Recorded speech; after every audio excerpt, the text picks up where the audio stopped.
Hello, welcome to my podcast. I'm your host, Larry Liu, and today I'm joined by Wenhui Xie, who was on the podcast previously. So, welcome to the podcast. Thank you very much. So, we were starting the conversation earlier with COVID and basically what the situation is there. Uh, so, uh, and also we had the discussion, obviously, in our last podcast. You had some views about the zero COVID strategy, right? That's sort of Yes.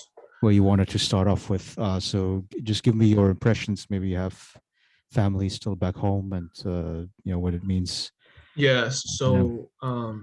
I recently talked to two groups of friends, and they gave me very different responses, and on the especially zero COVID policy. And one of them, I think they are quite representative of the perspectives in China. To cut to the chase, one group still supports the zero case policy, and the other group just hates it.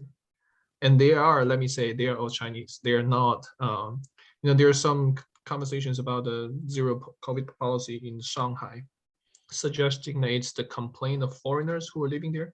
No, they're all Chinese. So even among Chinese, some agree, some strongly disagree.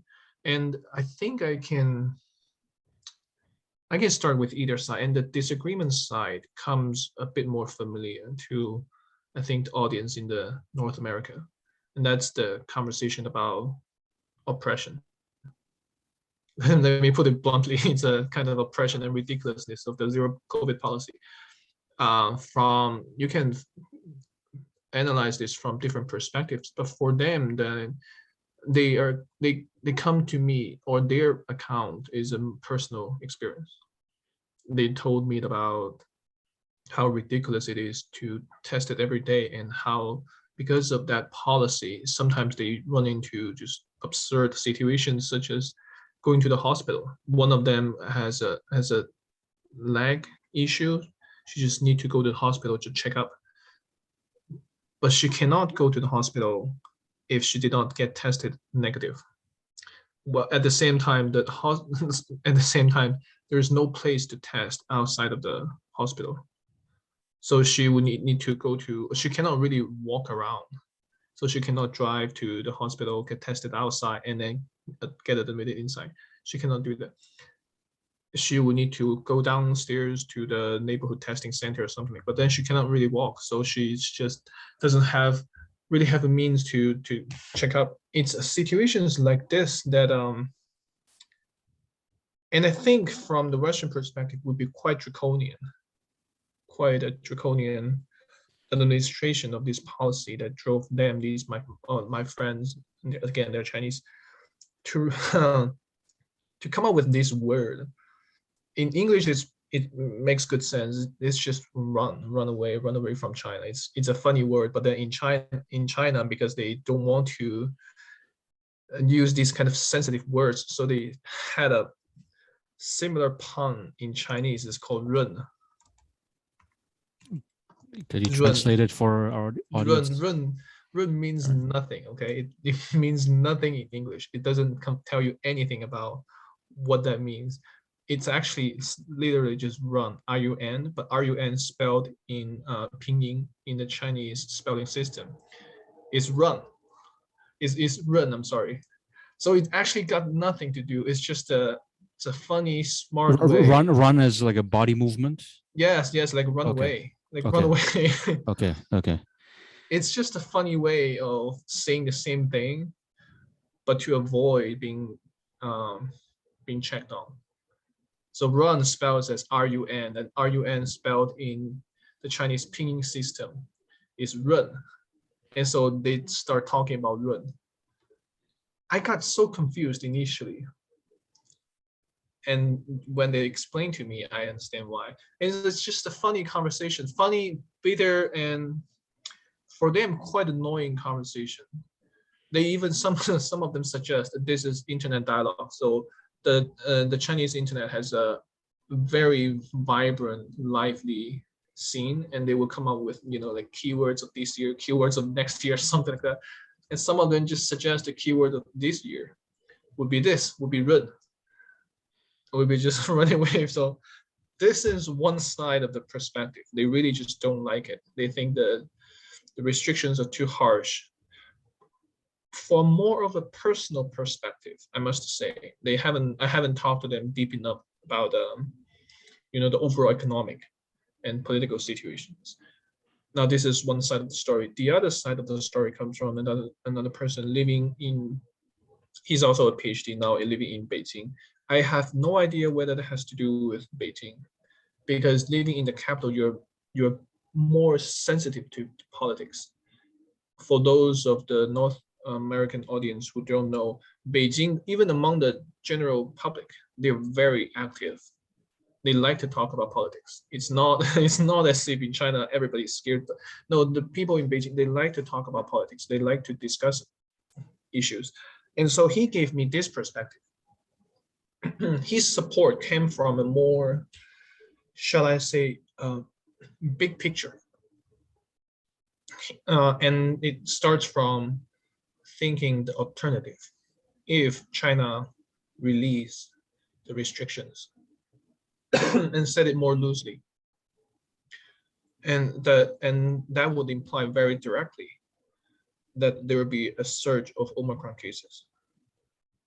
I mean, it's not a secret. And so the conversation would be, can the consequence be accepted? And you can see how this is operating at a much larger level of discussion. It's more like overall situation, whether China can handle this. And he gave me a data set. I will speak of the data set first and explain my questions. He told me that there was a professor in Fudan, one of the top universities in China, who ran the data set and just test based on the spread in North America and other countries, how it would happen if Chinese government let loose. And the data came out for about 40% or 50% of, I'm sorry, about 40% of the Chinese population would get Omicron or variations of it. So that's about 0.4 billion, something like that. But what percent would get the severe case? That's yeah. an What important percent? question. Yeah, what percent would get the severe case, and who would suffer from, let's say, the extreme case, death? And so there would be a couple millions of death. I think the data, so that doesn't sound an exaggeration based on what we see in the US. If you have close to like 500 million of COVID cases, the death rate will certainly climb up. And the conversation would be, okay, can the Chinese government and the health system handle that? The answer would be no, they cannot. Well, the answer is obviously no, because of the Yeah, example that you gave with the hospital not letting you in with a COVID case, yeah, which yeah, yeah. sounds like And so, contradictory to me, because I thought that the whole point of going to a hospital was to have your medical problems fixed, including, having a severe case of COVID, right? yeah, hospital, so overall healthcare resources in China still lags behind. And by lagging behind, I mean compared to the US. As much as we complain about the healthcare system in the US, in terms of resources, like hospital, trained professionals and stuff like that, the US is still ahead of China, way ahead of China, actually. And Chinese know that. It's not a secret to them. So the story, to finish one side of the story, would be no, they cannot handle that. In terms of national healthcare, the healthcare system, or just at the national level, neither from the healthcare level nor from the political level can they handle that. So they're like, no, they'd rather take the strong restriction policy to try to clear it out as close as they can before eventually the disease, because of how infectious it is, before eventually it gets to be uncontrollable, something like that. And I can see the argument from this other side of the story, and ask him the question: when was the data set? When was this model being when was the data set that this model built upon? He said it was based on the data in March or April or something like that, when the spread starts to spike, I suppose. To that, and it's not the first time I heard about that argument. It's the second time actually I heard about the argument. Some people develop it more thoroughly, saying that precisely because of that, to prevent millions of people dying, the Chinese government's willing to take a clear economic hit, and they know the economic hit. Well, I have spoken enough. Just yes, please go ahead. I think there's two contextual points Yes. that the Chinese government should take into account. I mean, so the first is the type of the virus, with Omicron, BA1, BA2, and now BA4 and 5. I think it has changed to a virus that is more transmissible, but leading to less severe outcomes compared to the original variant that was spreading in Wuhan. Yeah. So that's an important piece of context, which should have influenced the decision of the government to loosen the restrictions, even with potential spike in severe cases and deaths. And then the second contextual factor is that I was really struck by the low rate of vaccination among the elderly, especially elderly. Yes. Right. So if you have close to universal vaccination rate for the below 65 adult population, yes. But then you have, I think like half of the 80 plus that are not vaccinated. My guess would be that if the virus was spreading wildly in the community, that the people that would be negatively impacted the most would be precisely the elderly people. And that's the reason why the CCP thinks that they cannot loosen. That's why I would think that an important piece of the effort would be to increase the vaccination of the elderly. I think it would also be to you could say lift that ideological barrier in the CCP that you cannot use Western vaccines. Yeah, that part, yes. So for that question, precisely on that question, I asked him about why. Why is there such a low vaccination rate among the elderly, who is the most vulnerable group? He told me something very interesting. I mean, I am a Chinese, but I haven't lived through how it's handled in China. So he told me that the reason for the low vaccination rate among the elderly is because, at least partly due to the fact that the elderly, when the vaccines are being rolled out, the Chinese manufactured vaccine, when these vaccines are being rolled out, there were advertisements about how it could have potential negative impacts, especially among the elderly. And it's an interesting move. So they display the information. They didn't try to hide it. They made it obvious to the elderly that, yeah, you could have potential negative impacts. That, coupled with the fact that the Chinese-made vaccines are not as effective, contribute to why the elderly group are not as heavily vaccinated. And, well, it's go ahead. That message would have been okay. I mean, if you also add the sentence, but your likelihood of death is lower than if you caught COVID. I think of course, I think they would do that. It's interesting for me to know that they displayed let's say, the negatives openly. Of course, they know that if you get vaccines, your likelihood of death will lower, even with the inefficacy, let's say, of Chinese-made vaccines. You will still have a lower rate of death or severe injury, severe case. But that is one of the reasons why, according to this friend, why the vaccination rates is lower. And your point is good. I think if they have that concern, they should allow Western vaccines to come in. But Yeah, yeah, yeah. so that's certainly a big problem. I mean, there's also the political speculation that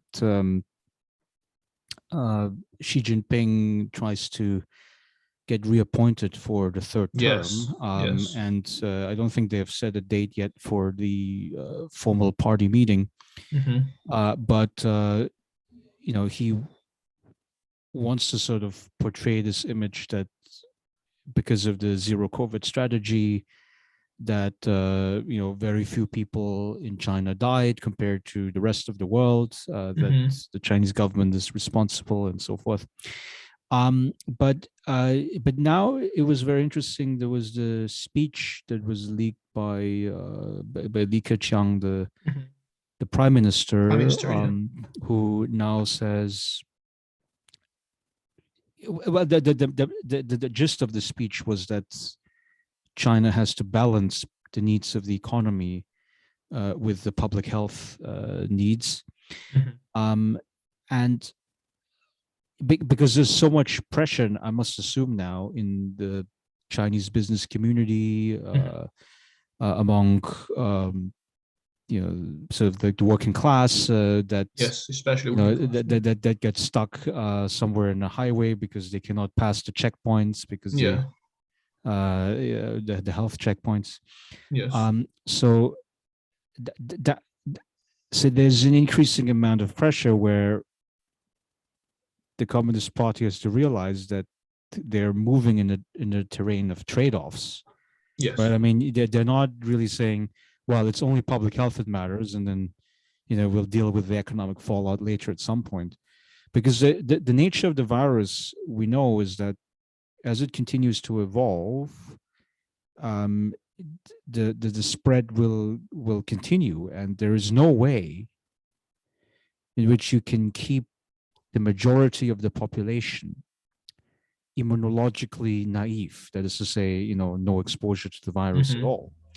And I think that, I think early on in the pandemic, I think because of the lockdowns that were imposed, it was a novel virus. We didn't know how to Yeah. deal with that. I thought that it was okay. You could talk about it in those terms. But I think that as time goes on, we can see that immunological naivete is not possible, and that Hmm. the best strategy is to find ways how to deal with the virus as it comes along. Yeah. So, um, I want to pick up 2 points. First, about this eventuality, and just at some point, the virus is so capable of adapting that it just will break through whatever policies you have. I want to address, or the cost becomes too high that the Chinese government just need to change the policy. I want to pick up on that point, and then another point, and the related point, which is the economic trade-off, the economic situations. And I mean, again, these are. So I heard one theory. I don't know whether that's true or not, but I think it's an interesting theory to share. As you said, Li Keqiang mentioned in his speech that there is a trade-off and they're aware of the trade-off. So one suggestion, this is again guessing because no one really, I'm not inside CCP, so I don't know what exactly they're thinking. But the guess is that they want to try to postpone, let's say, the surge as long as they can, so that eventually when the restrictions are lifted, they can be more they can have less cases and can have a lower impact of the COVID problem. Um, Again, it needs to be put in context when when it starts to spread, when COVID starts to spread, some point in the future in China when the restrictions lifted, the Chinese population is huge. The spread would be very fast, and it will impact a lot of people. And now deadly of the death of the elderly will be part of the concern, part of the picture. Again, so the suggestion is to try to push it as far as they can, so the death rate and the other impacts can be lowered down. And now comes the economic side of the picture. When is this point? When is this tipping point? not quite clear, but I can say something about who's been impacted. As you mentioned, it's the let's say the lower middle class, based on what my friend told me, and he gave me an interesting data point from his own observation. The restrictions, interestingly, doesn't affect farmers that much. Farmers, they have their own land, they can do their agricultural thing, they can sustain themselves. It's interestingly those who and it's not quite the low workers because they still get paid, they still get their salaries. It's the lower middle class, or so he mentioned to me this group who own some kind of business, need to keep it running, but because of restriction, just need to pay the rent with no business activities. So all they can go through would just be a So are these like, street vendors, like street vendors and all the shop shopkeepers? owners. Yeah, exactly. So Okay. all these business owners whose business activity got cut to absolute zero because of So restrictions. they're basically living off of their savings, however much they Yes, have. and that can be, and that, I mean, yeah, I think that group is a serious concern. They are not very wealthy. They have some money. It must again be said they have some money, but they're not very wealthy, and it's just difficult to, in putting aside the heartbroken news that just the kind of consequence that can be caused by this. Economically speaking, they are not capable of holding that long. They don't have that much savings to pay rents again, one time, second time, And if these people got financially broken, it's not that easy to rebuild them. I mean, I think the CCP will eventually react if there was some kind of organized protest among Yeah, those, yeah. shopkeepers. I mean, if there was if they start setting, government buildings on fire or something like that, or if they are, banging the pots in the street, Yeah. I think there would be reaction from the government officials. I mean, unfortunately, this is kind of the only effective way to deal with that. I mean, I think the Chinese state has sort of like a legal grievance system, right? Where you can Or you can uh, report and complain. yeah, you can report and Yes. complain, but then that has like varying kind of Yes, efficacy, right? yes, that's So true. maybe some officials are more responsive than others. So I think eventually it boils down to the need to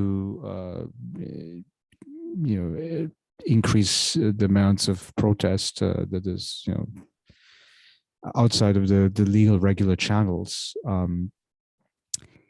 Yeah, so also I think it was like a few weeks, like 2 weeks ago or so. I saw a new report about the Uyghurs situation, Go ahead.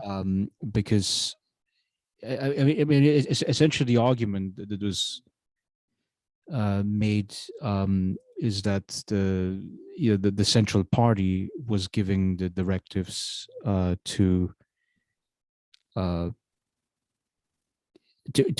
basically open up these re-education camps, and the separation of families, and the cases of forced sterilization, where the data does indicate that the fertility rate in Xinjiang province was dropping quite Yeah. drastically, and I mean it's been declining everywhere in China. I think there's pessimism about having children. There is rising cost of living, urban living, like education, housing, etc.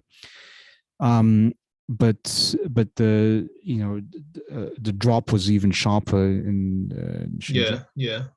Um, so right, so essentially, I mean, there's this argument that I mean, the most benign way of framing it is that the Chinese state wants to do full assimilation of the Uyghur population into Chinese Han culture, wants them to speak Chinese and turn away from Islam. And the less benign way of framing is that, there's a genocide campaign. Yeah. So, I mean, so do you have a view on these trends? Yeah. So I don't. The short story is I don't, because I to speak about this I need to know more. And given my ignorance of this topic, all I can say is that I don't. Oh, with that said, I do have a few questions, and those will prompt my personal research, and those are questions that I would like to share with you. Um, regarding there are so many questions about the overall report on the Xinjiang genocide. I do agree with you on the fertility rate drop, because it's even published by the Chinese data. It's not data in the collective. It's Chinese government published its own data, and it shows that the population, the birth rate is declining. So there's no denial of that. And what causes that? I think it could the concentration camps, or re-education camps, can contribute to that. My question has to do with is it quite a targeted impact, a targeted effort at the Uyghurs or at the Muslims? And to that, I have many questions. Or let me put it strongly and clearly, I have doubts. The Uyghurs are not the only Muslim group. And there are so many minorities in China. There are at least 55 that are recognized, and then there are some that are not recognized. There was an overall effort to teach the Han culture. There's no doubt of that, to teach the Han culture to all the minorities. But then there's to say that the Chinese government has a dedicated effort aiming at the Uyghurs for cultural or just populational genocide. I just have questions of that. I do think there's one reason why that area specifically is being focused on. It's got compounding factors. One is the fact that it's the new initiative, the new big initiative. I'm talking about the One Belt, One Road initiative. Xinjiang area is a key area. So domestically within China and internationally among the whole globe, a lot of attention is paid to that part for good reasons. That's the big move by the Chinese government. It's a land bridge to Central Asia, yes, to Pakistan, where China funded a lot of roads and the ports and so forth, right? So there's for all these reasons, as a national and international project, attentions are paid there, and Chinese government will try to make sure it's under its control. Let's put it that way. There's clear, dedicated, strong effort to make that area under its control. That's one reason why I think that a lot of attention is paid there, domestically and internationally. Another reason why I think Xinjiang is being targeted has to do with a bit of a back history on the terrorist movements within China. It's not that well known, but there were terrorist attacks within China, and so that was in the first decade of this century, right? Where there were some explosions. Since some explosions of buses and stuff. Yeah. Since 2013 or something like that, it's escalated a little bit. A lot of those are Muslim extreme groups, and Chinese government is not exactly excavated from it. I think Chinese government, based on what I heard, participated in some of the activities against Russia at that time. It's in the 70s or something like that, collaborating with the US, based on what I heard again, to fight against the Russians in some way. And they allowed some extreme Muslim. So you're referring to Afghanistan, the Afghan-Soviet war? Were there like Xinjiang people that were sent as fighters into the Yeah, yeah, I think Afghanistan so. Yeah, area? yeah, yeah. And then they were trained. What's the? I think probably from that period there was some extremist Muslim ideas floating into the Xinjiang area and has been breeding there. Those are the background thoughts. I think those are probably historical facts that make me question what exactly is going on. And then there's the obvious one. The a lot of the Western media reports about the genocide that's been happening there. Again, I agree with you on the overall lower birth rate, but there's one thing that's ridiculous. There's the often cited genocide report about how a whole million people or something that are being put into concentration camps or something like that. They the study was so, let's say, academically stupid and irresponsible. They've done a verbal interview of a region and asked around people how many of their households went to the concentration camp. And just based on that little data set of that one a region, they generalized through the whole Xinjiang and say that, okay, there is a million. It's just irresponsible to an extreme. You don't need a PhD to say that's a dumbass method. Just a small region, and then you generalize it to a million or 2 million in the concentration camps and stuff like that. Um, that's clear propaganda for me. But with all these said, I can see why the area is being highly concentrated in terms of media attentions and overall political maneuvers. And I can see with the data that we both know something is going on. And that's as far as I can comment. Yeah, And there are so so many questions. Yeah, yeah, go ahead. there's a few points here. So the first on the importance of madrasas, I think that's the sort of thing that you were intending to say. So madrasas are Islamic religious schools that Mm-hmm. are funded from oil money of Saudi sheikhs, and they they are advancing a very conservative interpretation of Islam, which includes the support of Sharia law, which, as you might imagine, is very much incompatible with both Western liberal laws as well as with Chinese laws, and and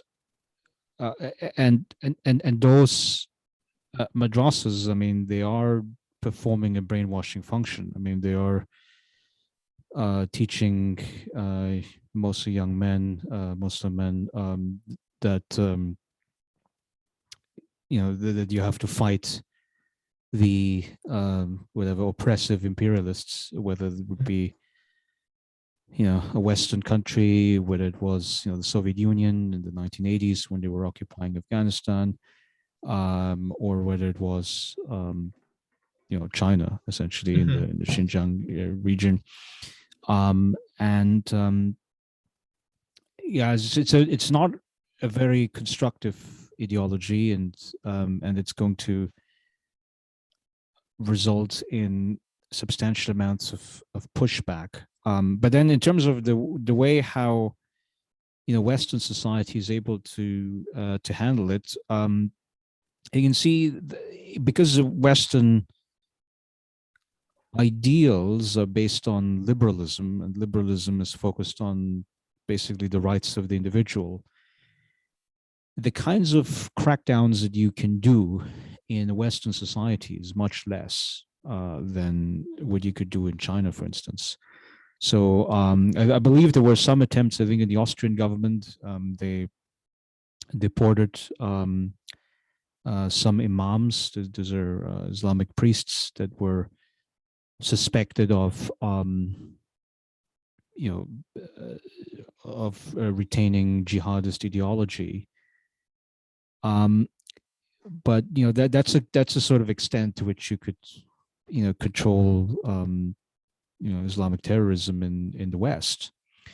But I think that in China, Chinese ideology is definitely not liberal. It's collectivist, authoritarian, right? So essentially, if the ruling government says, well, you know, your beliefs are violating the social harmony in our society, then we're allowed to, you know, crack down on you and you know, imprison you, whatever. Um, I mean, it's not. I mean, it wouldn't just affect, you know, the Islamic terrorists. I mean, it would affect much broader swaths of the people. Um, you know, Falun Gong would probably be another one of these examples, right? It's, you know, it started off as a sort of like a socially oriented movement, you know, but then when there were some critical comments about certain officials in the government, then the government denounced it as a terrorist organization, had to be persecuted, and so yeah, it's a very complex matter. But also another point that you were raising earlier, which is very important, was, you know, Chinese economic integration with the world, and the fact that, you know, once you recognize money as a, you know, as a prized, desired entity, um, then you know, like, you know, like Kant was sort of theorizing about, you know, treating humans as an end rather than as a means to an end, and, you know, it's a way to prevent, you know, humans from, you know, being exploitative and evil to others, right? And it seems to be that whenever money, you know, making money was sort of placed at the center of, you know, people's motivation, you know, it sort of starts to run roughshod. I mean, certainly, I mean, you know, in Chinese history, I mean, you know really well, the in the late Qing era, during the Opium Wars, when the, you know, British sort of came in and uh, they were getting the Chinese people hooked on opium that was produced in India, which was another British colony. And that was a way for the British to balance the trade account, because the British were buying so much silk and tea from China, and they were basically accusing uh, the Chinese of not wanting to buy anything back, except silver. I think it was probably the thing that the Chinese wanted. But yeah, so it was the love of money from the Western side which made them, you know, you could say, greedy for, you know, land conquest and you could say subjugation of population. You know, slavery, of course, very much tied to, you know, making money from, you know, growing coffee and you know, cotton and things like that, commodities. Um, and yeah, over the last couple of years, I mean, we're definitely seeing a much greater, you know, materialistic outlook towards life. Uh, and whenever you have a materialistic culture that is, you might say, invading a non-materialistic culture, um, well, first of all, the materialistic culture would have, you know, the guns, the weapons, and the means to subjugate the non-materialistic culture. Yeah, yeah. So, you know, the end game is pretty much preordained. Um, and and then the end result of it is that that we live in a society that fully embraces materialistic ideology, right? So even you and I mean, all we know to, to speak of is, oh, look at the latest computer that I just purchased, Yeah, or yeah, yeah. like that. And we start judging each other based on these materialistic acquisitions. Um, and right, so then at the end of the day, you kind of like, well, okay, what's what's good and what's bad, right? I mean, you might say, because we always, if you're a Western liberally educated, you say, well, of course, the Western liberal regime is the best. That's right. Yeah, but I see that there's actually costs that we're imposing upon ourselves. I don't know whether you saw the most recent carbon statistics. I think it was like 421 parts per million is the concentration of carbon dioxide in the atmosphere. Mm. And I remember it was about 10 years ago when we crossed 400. And then the long term average before the industrial era was, I think, 260 parts per million. Before industrial, okay. Yeah. So this is a long running average. I mean, really over thousands and thousands of years. So I almost feel like, in civilization, I mean, we seem to be, moving faster and faster in one direction of, progress and, material acquisition. Um, and we are increasingly taxing, the ability of the planet to sustain us, um, in the ways that we knew it. Yeah. And I think that's sort of, that sort of is the biggest elephant in the room, in my view, right? Which is, how do we, create, you could say, a planet that is much more um, sustainable. I mean, it's like a life practice that is much more sustainable with, living on this planet. Um, and we are facing a very big dilemma. So before we started the recording, we were talking about the high gas prices and the Yeah. energy prices. And I don't know whether you saw that, like Biden was going to go to Saudi Arabia. He's going to sign some, I don't know, new oil contracts to basically replace the Russian fossil fuels that are now being sanctioned because of the war. Yeah. Um, and there's such a deeply embedded dilemma there, right?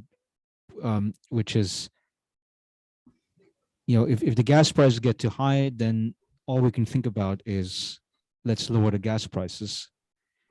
And the only way, I mean, you can lower the gas prices is by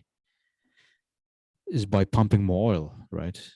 Um, so then if you pump more oil, then we're accelerating the carbon emissions, right? Yeah. Um, I don't know. I think we've brought ourselves in sort of like a real, situation of dilemma, you could say. We'd have to figure out. So actually, I mean, I see the high gas prices as an opportunity, actually, right? Because you could say that it makes the, renewable forms of energy cheaper, right? Comparatively, yes. Compared to the fossil fuel. Yeah, that's right. Yes. So actually, now is the time to be, investing in the innovation. Because of course, I mean, if you tell Saudi Arabia, or if you stop the sanctions on Russia, I mean, I can tell you that with all of these production investments, the gas prices are going to come down again. And then at that point, Yes. Then the issue fades to the background again. exactly. And then you're like, oh well, okay, this is beautiful. Yeah, yeah. And then we meet at these climate conferences and we say, oh, we And want to still do change this, nothing. this. Yeah. So yeah, I'm actually hopeful that high gas prices are going to, give an incentive to innovate on the energy front. I think so okay, I don't have big data to speak of or a more broad, let's say a broad picture to speak of. I do have a narrow, I have a just tangential interest in cars. And I know based on some data, Americans' next car, I should say about a third of Americans are thinking about their next car being electric cars. Oh, and that brings in so many interesting conversations. From a green perspective, what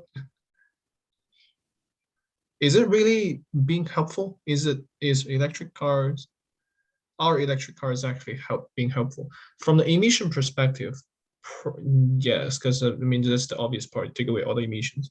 But then you have the apparent concerns about battery. It's a different, yeah, it's not emission pollution, it's a different kind of pollution, but it's pollution nonetheless. And also there are concerns about replacing the cars, like replacing the oil cars with the electric cars, and then you will clearly increase the consumption of electricity. And so far, electricity, the factories, the power plants, a lot of them are still burning coal and probably some oil. And then there's not quite a big development in how power plants or electric powers are being generated. And with all these said, because we were talking about China and America, the Chinese government is pushing very hard for electrifying cars, and the data in contrast is that for the Chinese, about 2/3 of them are thinking about their next car being electric car. It's quite to think about the whole. Now it might be a little, now we're really getting into the materialistic part. To think about the whole car culture in China, there's no way that it can compare to the US car culture. But then the US car culture really is built upon fossil fuel, so related to the fossil fuel energy. Now the Chinese they're taking a clear different route. They're investing heavily into electric cars. Winning or losing, I think time will tell in the long-term future. But it's just something interesting to observe. Well, I mean, I know that Volkswagen is Yes. probably the most popular brand in China at this point, and I think Volkswagen, is a little bit slow when it comes to Very electric yes. cars. I think they're still because the problem is that there's a path dependency to a particular technology within a certain You're company, exactly right? right So about that. Yes. because they invested so much like engineering and brain power to Mhm. perfect their combustion engine cars that now they're starting to bring out electric models because of the competition with Tesla, the major American Yes. electric car producer. But you can tell that it's not going to take off in quite the same way as Tesla would. Um, because they're latecomers to that game. They have to hire all the engineers from Tesla to Yes. with basically higher salaries, and they have to hope that they can gradually pick up and join that electric car game. But they're quite slow about that at this point, and that's why I think those kinds of things the free market isn't able to fully address it because free market, I mean, it's about basically assuming that the car companies and the consumers are wise. That is to say, Yes. they will very quickly move in Response the to right the direction. demands of the, yes, exactly. Yeah, and I think that's a very problematic assumption. I think that, for instance, I mean, we know in the, you mentioned like American car culture. I mean, gas guzzlers, which are like SUVs, like the big cars, I think are the most popular car category. But Hmm. even for the SUVs, I mean, we're starting to see improvements in the miles per gallon in the fuel efficiency. Hmm. But that was not a market trend. I mean, this was a government decision essentially Yeah. to gradually increase the fuel efficiency standards, and then the companies have to comply with those new standards. I Um, think that's a very interesting, to cut you short a little bit. That's a very, very interesting and realistic counter argument to this neoliberal belief that government intervention is always going to be slow, and market reactions are always going to be faster in terms of meeting people's need or something like that.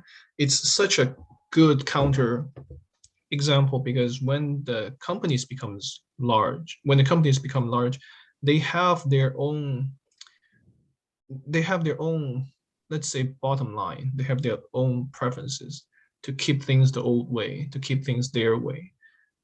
So yeah, they are not exactly responding quickly to what's good. That's, I mean, not perhaps even what the consumers want, because clearly now a lot of people want electric cars, and they're just slow. They're catching up very slow. Um, and man, this is such an interesting contrast because in China, it is precisely the government direction that help boost the uh, electric car market. And let me say, I don't know whether this is true or not. Okay, Sandy Monroe is a car person who's in the U.S. He does a lot of car studies. He's a businessman who does something like a car study. By that I mean he will buy cars. He doesn't lend or just get cars from the companies. He will buy cars themselves with his company and take the cars apart to study them, to see how they're built together, whether they're safe or not, and things like that. He took apart Teslas to do research and studies, and then they will sell what they found out, their data and stuff like that, back to the companies. He said, I have got no idea. I'm not an expert. I've got absolutely no idea about whether that's true or not. But he said the Chinese car companies will come to the US just like how the Japanese car companies will come to the US in the 80s. But the Chinese companies will come at around 2028. What a bold prediction. I've got no idea whether it's true or not, but that's his prediction. And he repeated it again and again. Um, I don't know again whether that's true or not. I do know, on the other hand, that there are a lot of technologies about electric cars being developed in China. As you said, on those old giants, Toyota, Honda, Volkswagen, and here Ford, GM, all these giants, they're responding slow. And if you pay attention to the Chinese electric car market, you will be astonished by, let's say, the sheer new companies that are coming up. And the old companies, I think BYD is perhaps a bit more well known in the West because Warren Buffett has invested in it a long time ago, and BYD has been taking over the electric buses. Oh, talking about electric buses, not too long, like last week or something like that, I think there was a fire going off in one of the electric buses in France, and it's a French made bus. The company's something blue, I forgot. Such a shame, but that's just point to the to mention that it's just point to the, let's say, the challenges of doing the whole transition. still figuring things out. Do they know the reason for the bus catching fire? I don't know. I think it's the second time within less than 2 months or something like that for the company. And yeah, I haven't followed up with the news. It's probably the battery, but it's quite weird because the video clip showed that the bus was standing still, wasn't driving, wasn't just standing still, and then all of a sudden burst into flame. It was It while it was in was service or while it was parked? parked. Not okay. It's not in service, and it's actually just on the street. It's not even in service in the service station. No, it's just on the street. Yeah, you can probably look it up. Um, yeah, these are the kind of challenges facing electric cars, and it would be quite interesting to observe, in a few years' time, to see whether Monroe is right or not. Yeah, I mean, so I think you addressed the first challenge, which is, is the electric grid clean, right? Because if the electric grid is drawing coal-fired power plants, Yeah, which are very numerous in China, but also in some of the Western countries are still very reliant on coal plants. yeah, That's the first issue. And then the second issue I discovered has to do with the battery life. I mean, if you have lithium batteries that are lasting you 25 to 30 years, and um, what do you do with the recycling? I feel like we actually, from an engineering perspective, have not figured out how to retire, let's say, the first generation of those lithium batteries, because now if we start investing in it, we produce all of that stuff, and then within a generation, we're going to have to deal with all of that waste. And that's yeah, probably that's one of the reasons why I also have skepticism about nuclear energy. Um, because it's so enticing with the nuclear energy, because yeah. uh, The it amount of power you generates can produce. yeah, it generates a lot of power, and it does not emit carbon. But then the cost of it is that, in countries, I know in Germany, they're retiring all of their old nuclear power plants, which they opened up, I think, in the 1960s and 70s. Wow. And so they're retiring them, now. I think the last few years they were shutting down a couple of them, and they have this problem of nuclear waste storage. So in the beginning, they there's what's called Asse, which is the name of like a salt mine in Germany, and they had, back then, I guess it was in the 1980s, they had a very mistaken belief that a salt mine is like a natural encasing where Oh. you could store the nuclear waste material. So that's Mm-hmm. anything from, of course, the rods of the fuel, Mm-hmm. to the protective equipment that the workers were wearing in the Yeah, plant yeah, that are radiated. Um, and it turns out that this assumption that they made back then was false, that the salt mine was in fact leaking the radioactive material, and the mine was not far away from the waterways, so from the, I guess, like the Ooh, that's groundwater, terrible. right? So now so before they, I mean, I guess they haven't, it hasn't touched the water yet, but they can see that, like, if they waited a couple more years, that it would contaminate the groundwater in the surrounding communities.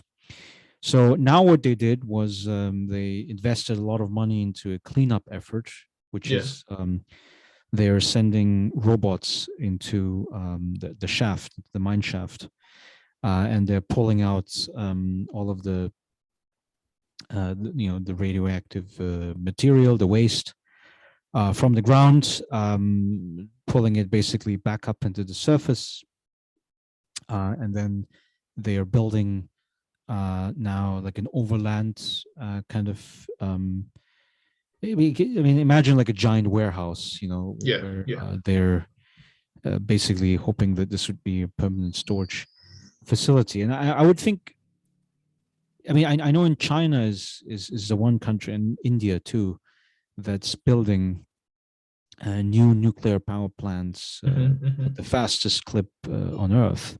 Yes. And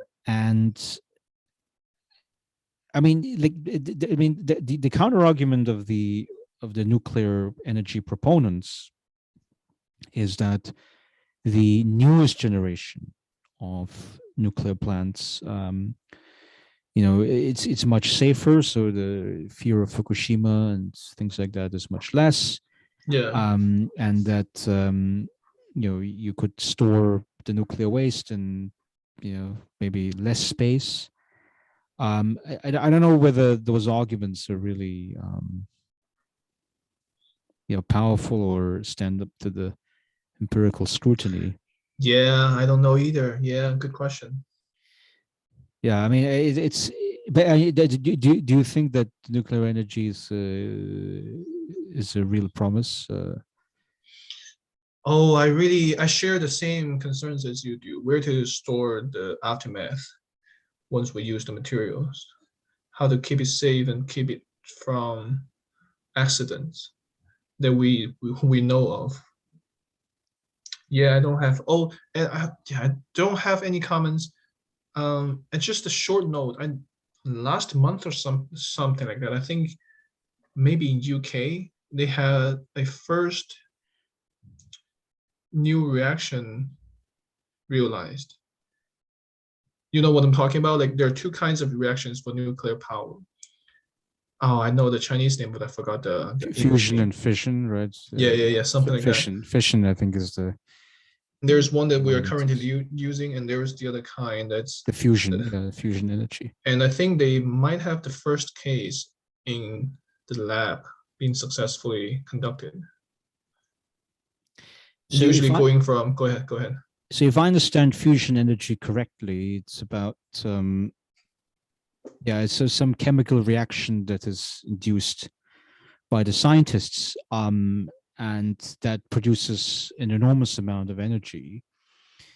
And I know I spoke to plasma physicists about this subject, so I'm not an expert in it at all. But he seemed to suggest that there are certain limits to basically keeping the chemical reactions encased in within the factory perimeters.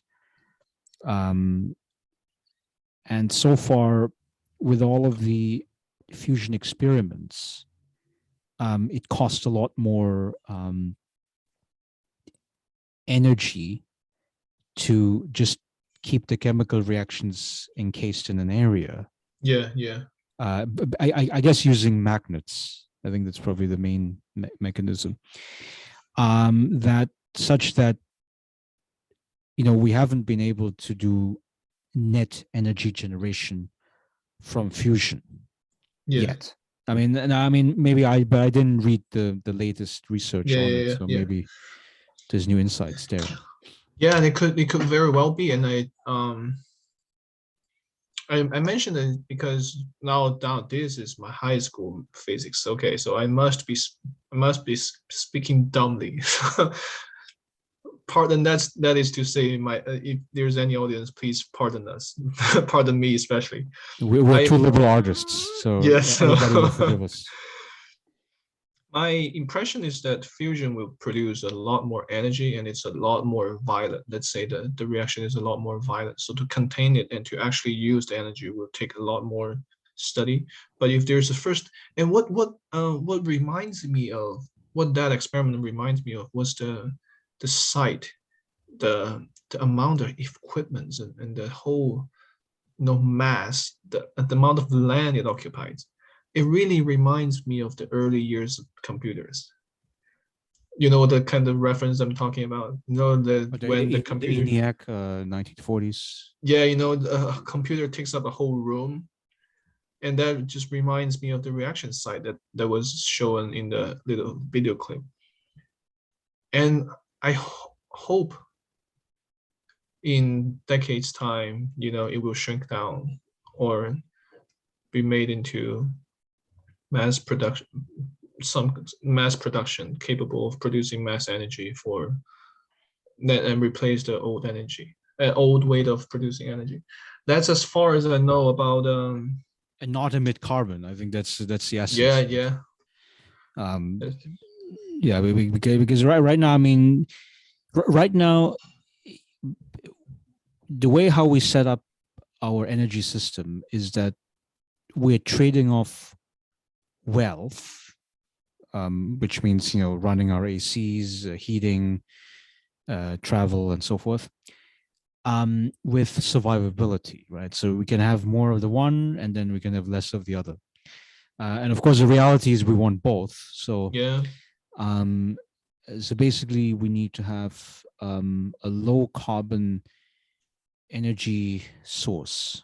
Um, and yeah, fusion is sort of one of the promises. Though I mean, the issue with fusion so far, I mean, it says nothing about the future, but so far is that we've heard the first experiments of that happening in the 1970s. So there's such a long experimenting time. Um, if you look at the history of AI, artificial intelligence, where I think in the early days, a lot of it was, mathematical theory. There wasn't much, practical application. But the thing that changed it has to do with the computing power. yeah, This is what you just mentioned with the computer example. Because by essentially cheapening the cost of computing, uh, basically making it easier to make billions of computations per second. That's how you can you know train computer algorithms, and with that you can yeah, I mean a lot of it has to do with prediction, right? I think you made um, a to again. I'm sorry to cut you short here, but you made a very interesting point. The development of AI is not bottlenecked at AI study, but it's bottlenecked at the computational power. Isn't that interesting? So maybe, again, this shows how dumb I am on this area. Maybe the development of nuclear energy is not bottlenecked at the physics level or something. It's bottlenecked at something else. Oh, that will be interesting to see what would that factor be, and the development of which can really boost the development of nuclear energy. Oh, that would be fascinating. well, so right, so Yeah. of course there's a thing for the physicists to figure out. I mean, Exactly. I can Yes. I can make a sociological comment here, which is that basically the more people work on a certain problem, the more likely it is that we figure out the solution. And then the other thing is about history, right? Which is that you and I, we don't have to invent the computer and the internet because somebody else has done it before us. Yes. So now, I'm taking advantage of the infrastructure that's been created for me so that we can publish the podcast and people can listen to it. Um, so I guess the point being that yeah, that knowledge is cumulative. We don't have to invent the wheels. We can build on the things that are already invented, Yeah. and thereby um, we can accelerate the level of progress over time. And so, if we have enough um, physicists around, and I think we do on this planet, and there's enough funding and support for it, I think they will figure out something that will be, meaningful and right. I mean, so the non carbon energy source would probably be number one. Um, yeah, medical advances would probably be the second one. If we can, I mean, if we can figure out, let's say, a vaccine for, not just COVID, but for every single disease we can think of, and also make it Oh, preventative. yeah. Like sterile immunity, I think is what they call it, where essentially after you get vaccinated, you can basically never get the disease. Um, I think that would be, those would be the kind of advances that we would want to see. I think the third domain would be related to space exploration, which right now, like if people talk about space exploration, I mean, it's almost like, I don't know, in the 15th century in Europe when they started to hop on the ships and they started to travel outside via the oceans, where it's like, oh, these are daring people, these are crazy people, and they're going to die if they're out on the sea. But you know, but I think you need to have a few crazy people because they are the ones that bring about progress, right? Yeah, and the people like Elon Musk or whatever, the Jeff Bezos or something like that. Um, sort of dreaming big and believing that. I mean, the first major challenge for the space exploration is we have to be able to create the ship, the spaceship. Like it has to be like if we could, for instance, if we could generate gravity inside of that ship, right? So that it would be basically similar to like being on Earth and stuff. Yeah, yeah. And then make it sealed up perfectly. Can we grow some vegetables, do some agriculture inside of that spaceship? And probably would be another thing to think about. And then once we fix those problems with the spaceship, then then we can go basically do the space travel. And then now the question is, I mean, is it travel in a touristy kind of sense, or is it in a colonizing kind of sense? I mean, are we able to find a planet that we could transform into, Earth? Um, like add, certain whatever chemical reactions to it, such that we could recreate Earth at the other planet. Yeah, I mean, again, we say, oh well, people who talk about it, is crazy, but I think that yeah, we need that. If we believe in progress, I mean, of course, if you believe in stagnation, that's another. I think it's another valid perspective. What do you mean?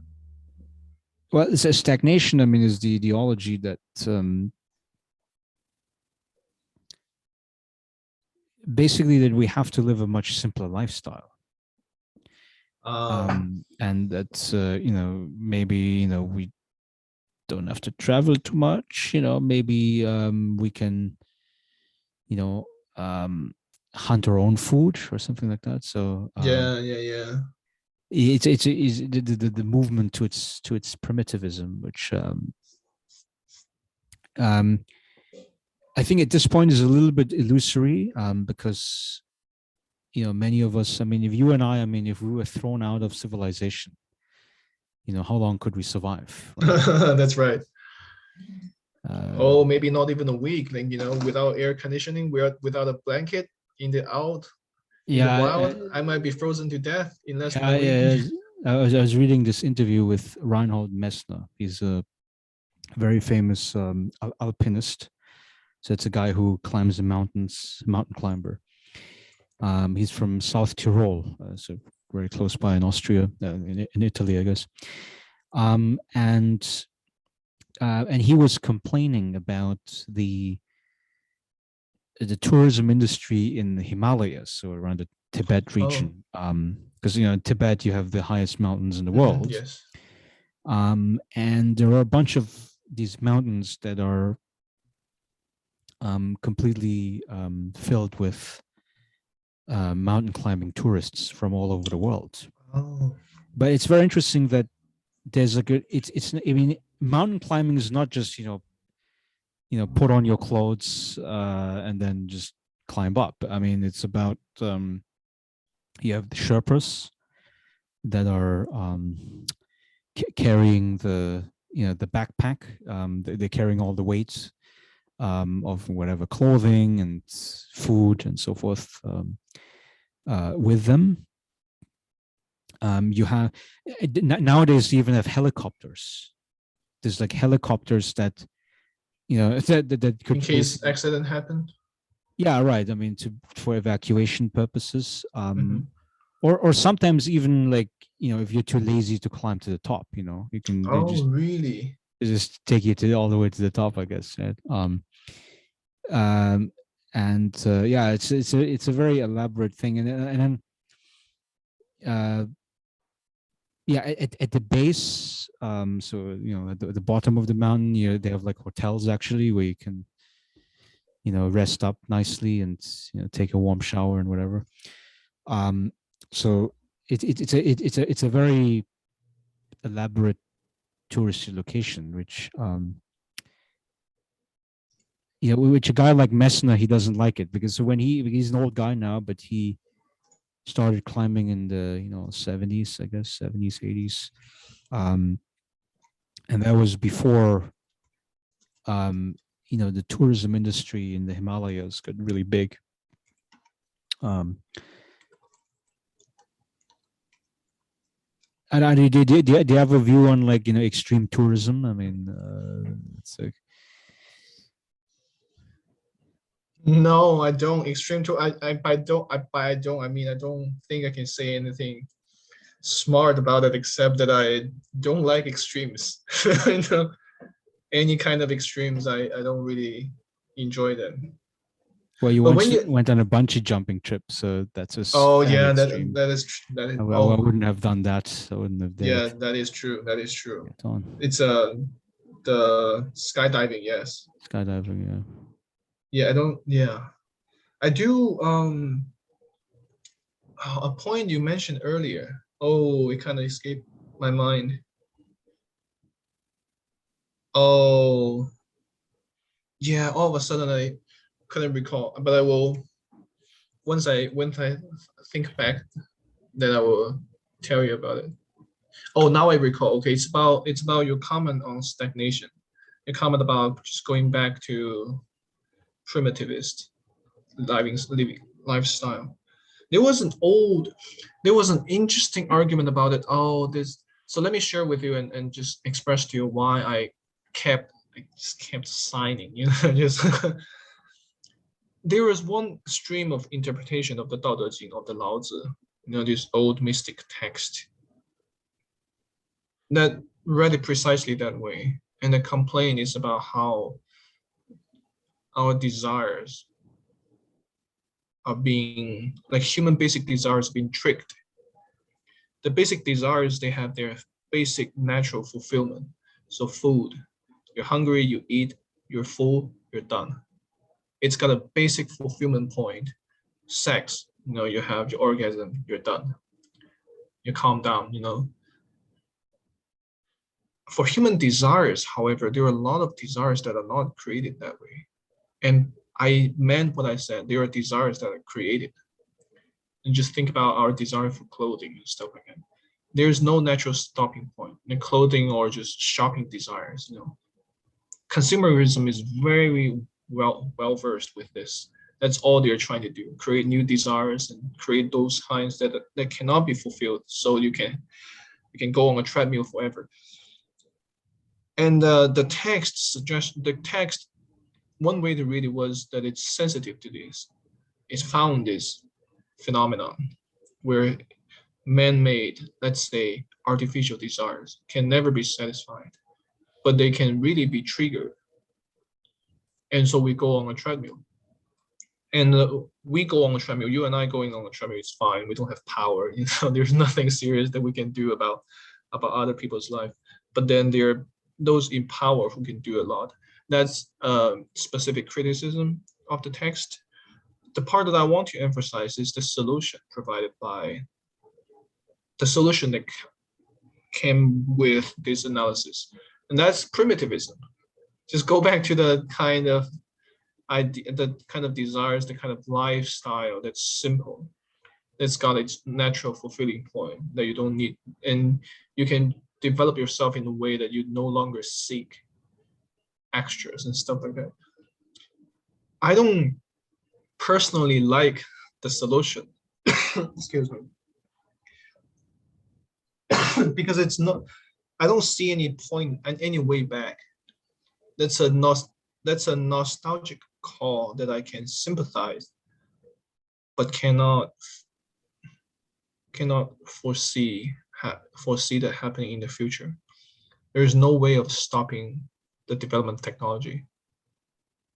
And so I would like to have an interpretation that's a bit more future oriented, in the sense of understanding how our human desires work and finding a way to deal with the new desires, instead of saying that all the new desires, all these problematic desires should be killed off, should be taken away.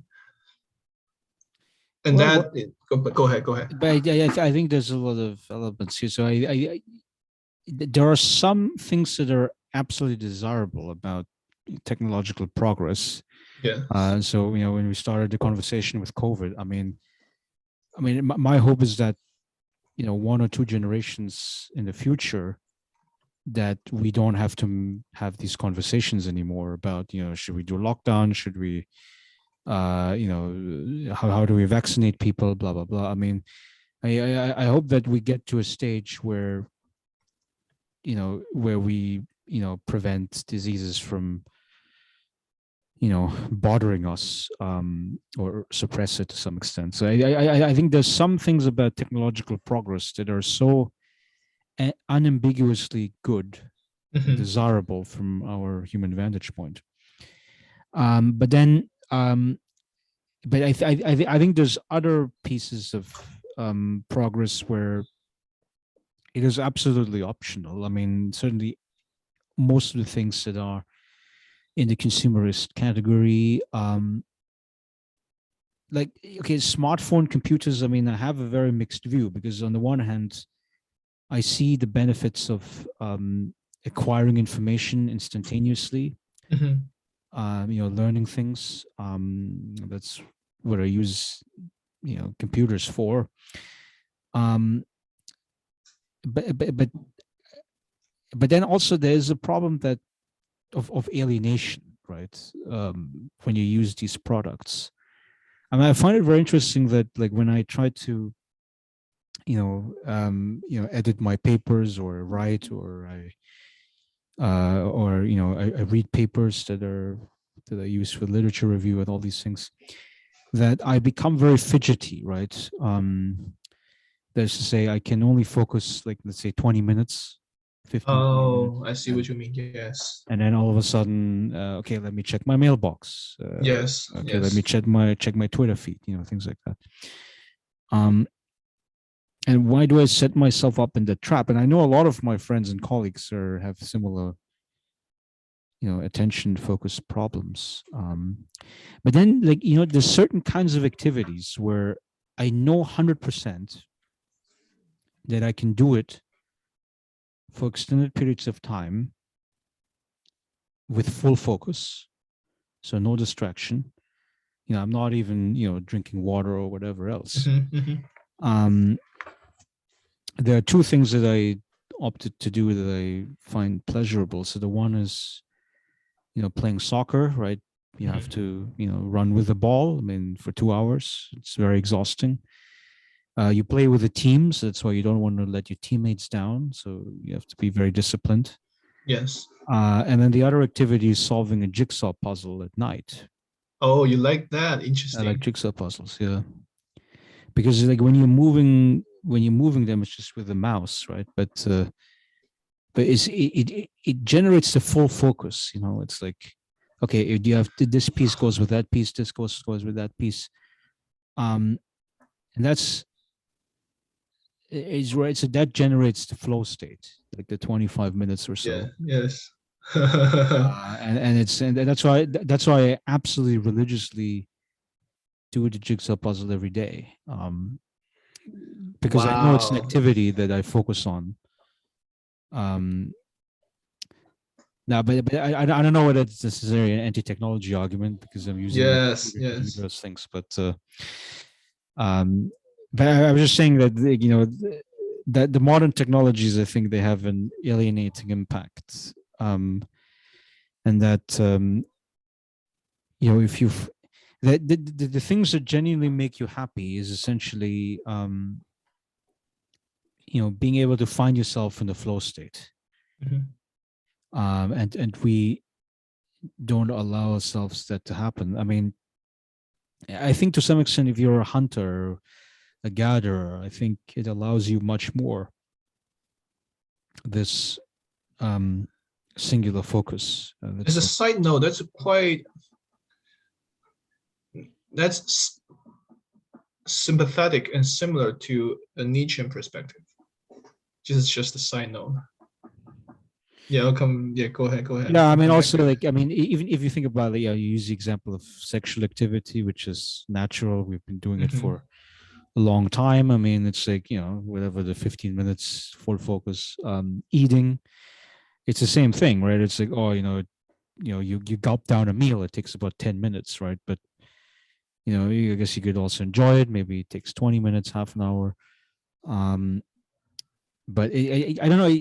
Like my thesis is that because we've been doing it for so long. I mean, for hundreds of thousands of years, that human evolution, right? Like if or like for instance, chatting, right? I mean, if we enjoy the conversation, then it's yeah, like 2 or 3 hours go by and you don't notice, right? So and we're able to do that because in our evolutionary biology we've been doing it for so long. And then like staring at a computer screen, I think that's a new thing. Yes. Like I think before 1980, I don't think most people would have stared Yes. at a screen, right? All day, especially. Yes. That's right. Yeah. So that's why I don't know. I mean, you could say I'm a missionary for reducing alienation, in mankind. You know, that's sort of one of my goals. Yeah. Yeah. To go back to a little bit about another reason I don't like the primitivist tendency is that human nature is quite malleable. Yes, we have fundamental, basic biological drives. No one can deny those. But humans, human activities are so much more. There is so much that's beyond the basic biological drives. And look how malleable we are. Yeah, like 30 years ago, we don't like, let's say, well, 80s, damn, that's 40 years ago. 40 years ago, the lifestyle is so different, and human beings can adapt to it. We don't even need to expand the time horizon to 100 years, just 40 years, 50 years. We're already living a drastically different style, but then all human beings can adapt to it very easily. Yeah, it's so amazing how malleable human beings can be. And to always harken back, just think nostalgically that the old style, the simple style would be the best. It's it's a bit misleading. There's nothing maybe just best absolutely for all humans of all time. We have adapted, we have changed, and maybe we should find the kind that's best for us. Yeah, And then go I've ahead, go been ahead. watching movies. I try to watch like a movie a night, or one movie maybe stretched over 2 nights. Hmm. So I mean, and the algorithm would usually recommend the movies. So there's a Are they certain. accurate? Yeah, I mean it's like action, and thriller and whatever. So Okay, okay. there's a particular category. I mean, I like gunfights and explosions and things like that. How interesting. Okay, how interesting. But the algorithm, so it will usually suggest like more recent movies. Uh-huh. But then recently I was like interested in like watching older movies. So like Uh-huh. going back to the 1990s, 80s, 70s, sometimes even 60s. Um, and it could, because one thing I really like to comment on is like, oh my God, look at these old cars that they're driving, or Uh, look at the like that old telephone where you're supposed to turn around with your fingers. yes, yes. Like, so that's really entertaining. But then also it's very interesting, like from a sociology perspective, right? That basically in the old days, society was more sexist and racist. Yes. I think we can just state that. I mean, Mm-hmm. you could much easier you could state stereotypes. I mean, it's actually Yes. written in the script of the Yes. movie, right? And you can just get away with it. So I don't know. I mean, but it's a very beautiful way of like watching old movies allows you to time travel, without necessarily, of course, leaving your status quo.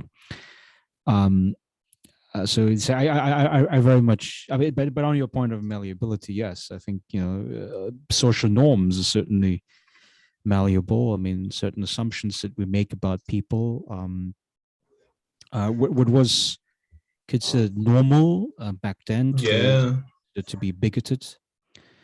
Um, and I yeah, I enjoy that kind of time traveling experience, you could say, right?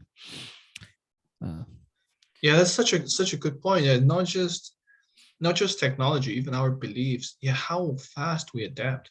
It might be already very slow. I just finished a reading group in the morning on feminism, and they were talking about, of course, issues about gender and sex and about pornography.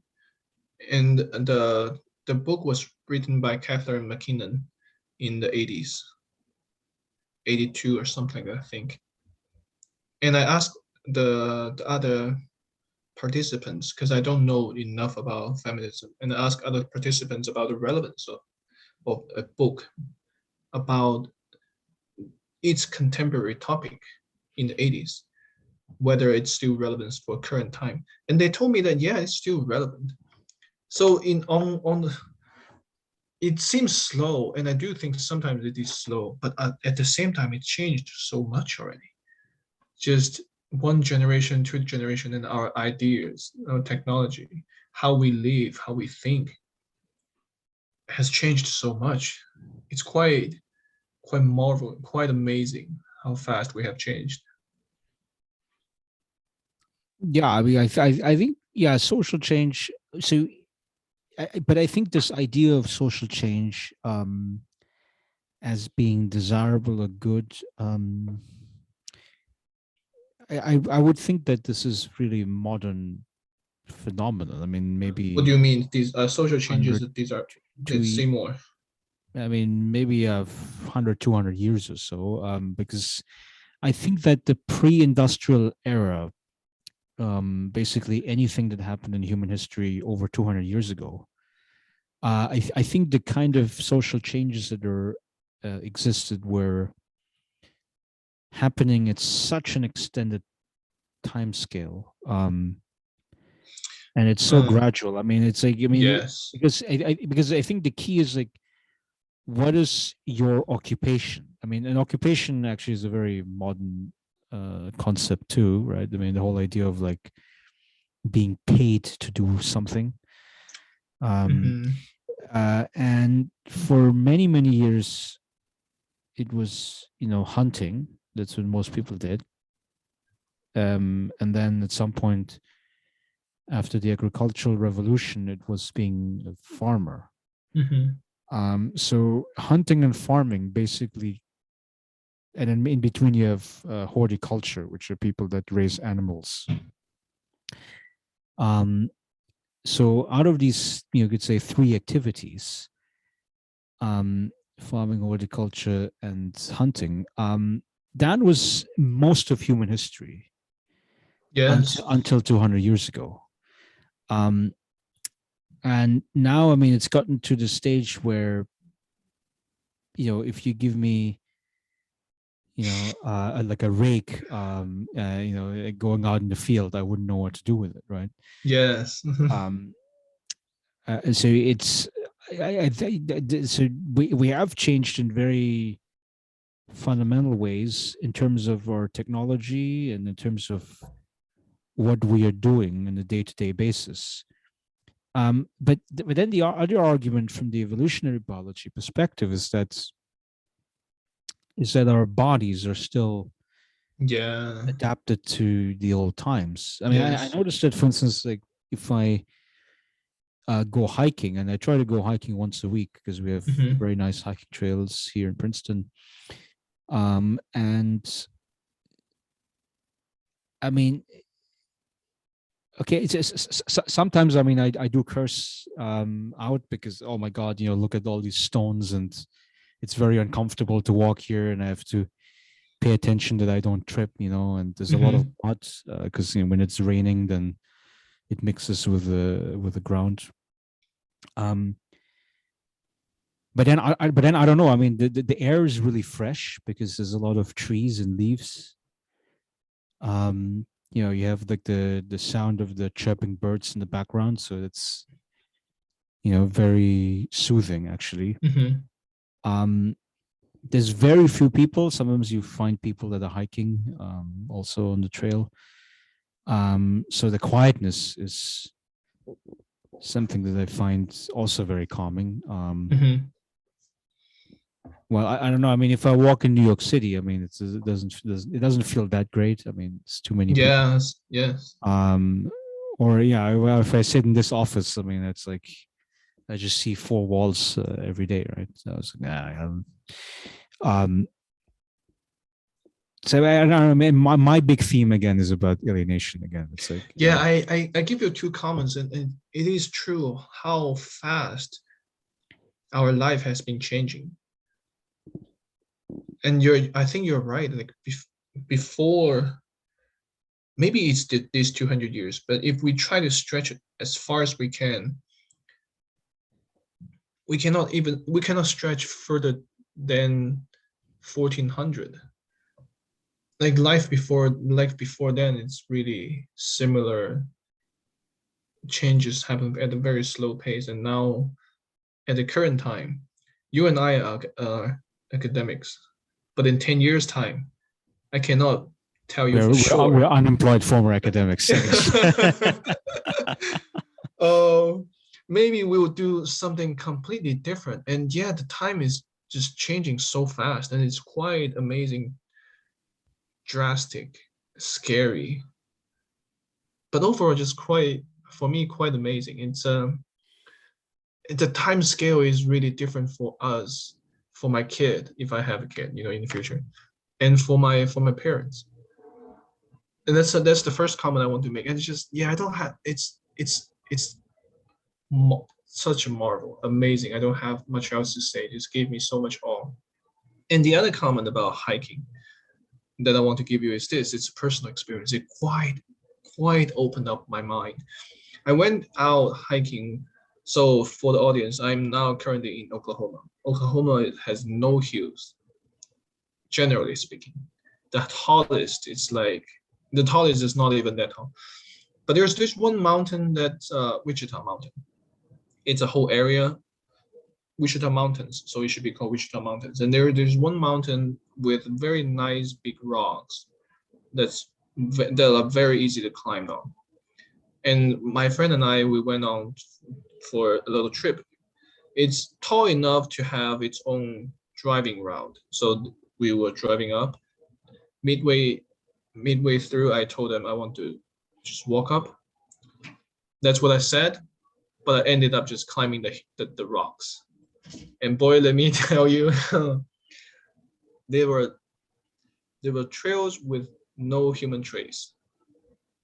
I think there are still some human beings who walk there, but it's you can tell human beings have not frequented the place.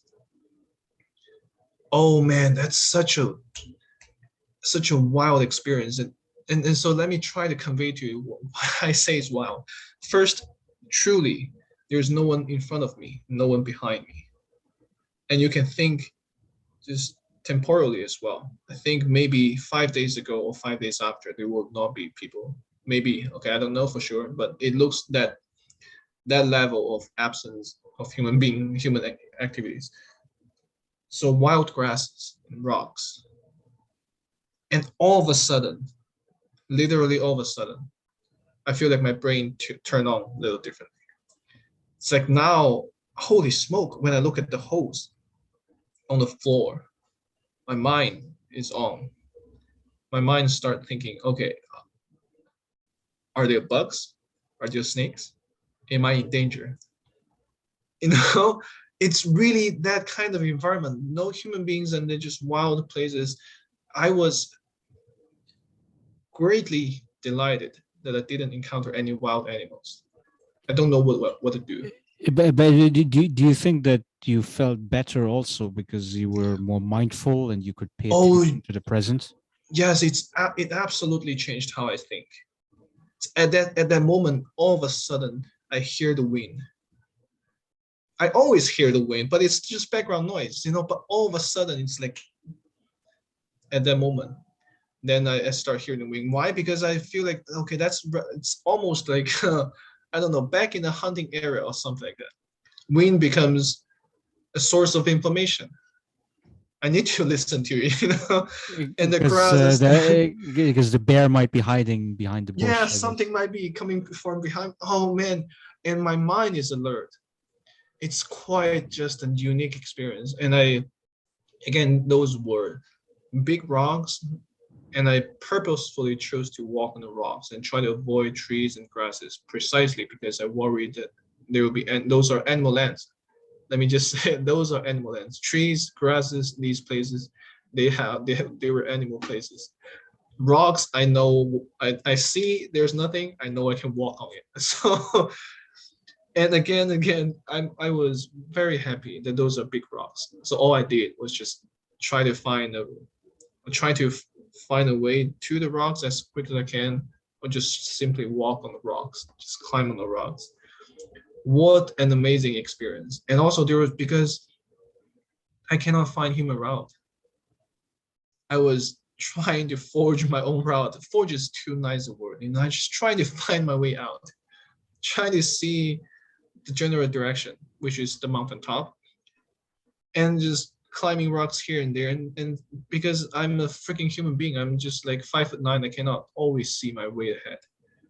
Sometimes I climb up a hill and just, I just cannot see the way ahead. And I realized, okay, never mind, I need to climb down. How? Oh, Yeah, and it felt great because that's what our ancestors have been doing yeah, for probably centuries and what they've been centuries. doing. Yes. Yeah. So I was reading, finished a book by Shunryu Suzuki, Zen Mind. And because I was walking through the bookstore aisle, stumbled on philosophy, and then of course I Found became this book. interested in that. Yes. Yeah, Zen Mind. And it's a little bit mystical in the way that it's written, which is very common way actually to introduce religions. But I thought the main takeaway was quite simple, which is he spends the first couple of pages just describing like the zazen, or the right Zen position, Mm-hmm, right? mm-hmm, You're supposed to sit in the lotus position, which I'm not capable of doing, mm-hmm. because you basically, like, your legs Yeah, are yeah, too. supposed to be Yeah, yeah. symmetric. You're like your left foot on the right thigh, and then the right foot on Yes. the left foot and right thigh. So I wasn't able to do that. But but then, I mean, more important than the body position, I think the whole point was like mindfulness. Mhm. It's like, being able to, pay attention to your mind, and whatever you're doing at the present moment, and then sort of thinking that the present moment, the present experience, is, you could say, final, or like all encompassing, or basically Mhm. all, it's sufficient on its own, basically. Mhm. And that's sort of, because it seems to be that, so we struggle with it as humans, because our brain is like a hyperactive computer, right? It's like there's hundreds of computations that are happening all the time, and sometimes, I sleep pretty well on most nights, but I would say maybe once a month or twice a month, it's just, I can toss and turn for 3-4 hours, right? Yeah, yeah, yeah. Because yeah, not because of any negative experience, but because, the computation doesn't stop, right? It's like, Yeah, yeah, you I know think what of you this, mean. you think of that. um and therefore, I think, yeah, I think the biggest, how should I say, opponent to well-being, is our mind, essentially, right? Our never stopping mind. um and it seems to be, yeah, like a good religion, I think, is sort of, you know giving you answers that are, you could say, like a palliative, right? It's not a real cure to the condition of being a human, right? But it, allows you to, I don't know, keep going, I guess. But I really like the idea of mindfulness. I think it's, and I think it was much easier to attain it in the hunter gathering past.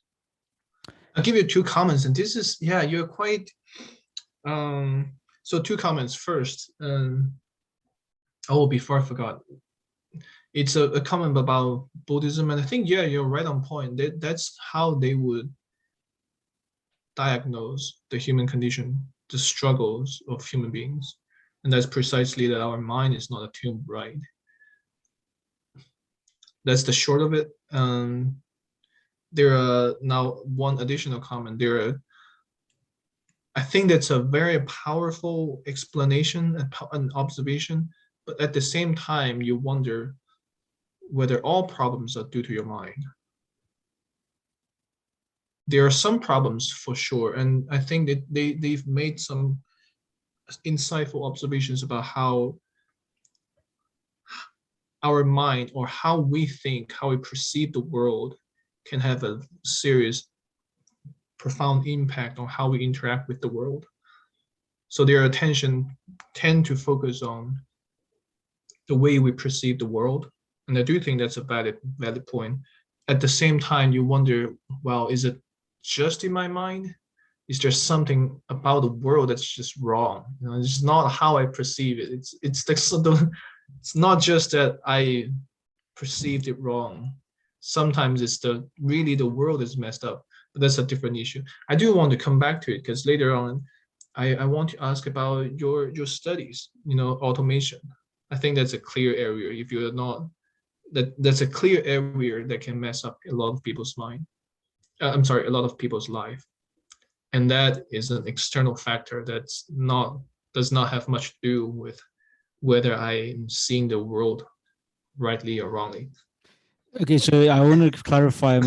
I would never subscribe to the thesis that all of the problems in the world come from the Yes, human yeah, I mind. think that would be, yeah. I think that, as you might know, the two prophets that I worship are called Marx and Weber, That's right.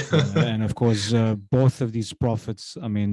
Marx wrote about capitalism, which of course it's a human invention, a human social structure that, our relationship with money, our relationship with each other, like wage workers versus capitalist owners and so forth. And then also Max Weber's depiction of rationalization as an iron cage. So rationalization is the idea that that the human systems that we create have to maximize a certain number, right? So of course, in the capitalist case, it's about profits, right? So if you have to serve the the profit machine.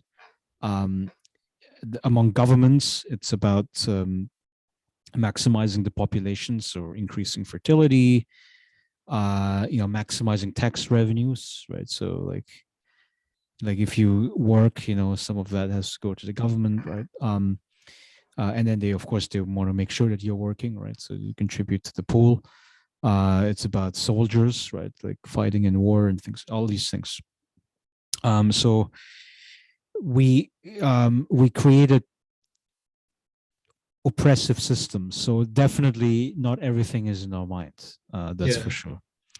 But then, okay, so you want to talk about this automation, which I think it fits right into the Max Weber and the Marx world, because Marx predicted that that over time, the way for the capitalists to make a profits is to sell the goods cheaper.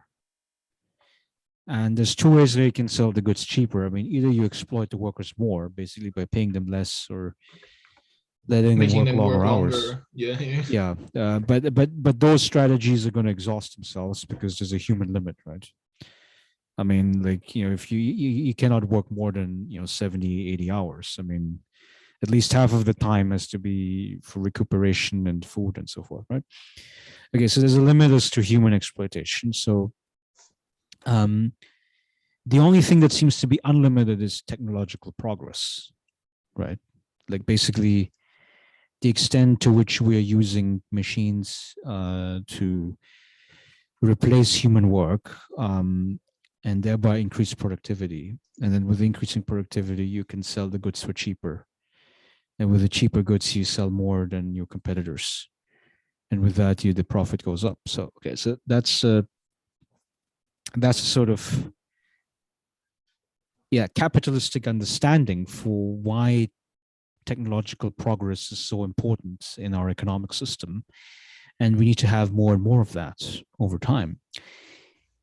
Now, the problem with that logic is, first of all, what happens with the waste product, which are basically laid off workers. So it's a big unknown.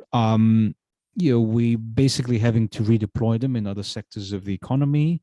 And oftentimes when we do redeploy them, they're paid much less than in the original job from which they were fired. So then you have a problem of income inequality, right? Where basically a few people who own the machines and factories, technologies, and also the ones that own the paper claims, the money claims, which are basically banks, they're getting richer and richer. So that's the inequality problem. And